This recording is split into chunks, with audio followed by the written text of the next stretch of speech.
king, who knew the giant of old, listened, and when Molly had finished, he said, "Well, Molly, you have done well. You have done very well. But you do better still if you would go back and get for me the giant's sword that hangs behind his bed. If you do that, I will give my first son for a husband to your first sister, and then your sister will be a princess." Molly looked at the eldest prince, and she liked his look, so she smiled and said, "I'll try." So that very same evening, she muffled herself up and made her way back through the forest to the house of the giant. First, she listened under the window, and there she heard the giant eating his supper. So she quietly crept into the house and hid herself under his bed.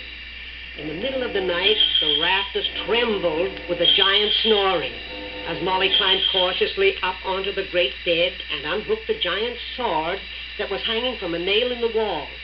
Luckily for Molly, this was not the giant's huge battle saber, but only a little sword. Nevertheless, it was heavy enough.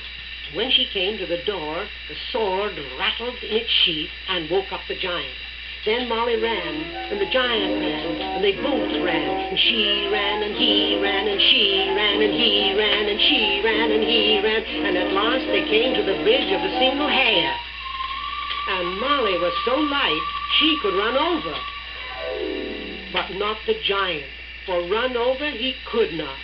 Instead, he shook his fist at her and shouted across the great chasm, "Woe betide you, Molly Whuppie, if you e'er return again." But Molly only laughed, saying, "Maybe twice I'll come and see ye, if so be I come to Spain." Then Molly carried the sword to the king, and her eldest sister was married to the king's eldest son. "Well," said the king after the wedding was over, "that was well done, Molly. That was very well done. But you do better still if you would bring to me the purse that lies under the giant's pillow. If you'll do that, Molly, I'll marry your second sister to my second son."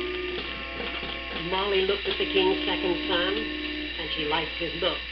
So she smiled and said, "I'll try." So she dressed herself in a different colored coat and made her way stealthily through the forest to the giant's house. And there he was, gulping down his supper. This time she hid herself in his clothes closet, and a stuffy place that was. About the middle of the night, she stole out of the clothes closet over to the giant's bed, and taking a deep breath, she slipped her hand just a little way under his pillow. The giant stopped snoring and grunted, and Molly held her breath. But soon, the giant began to snore again.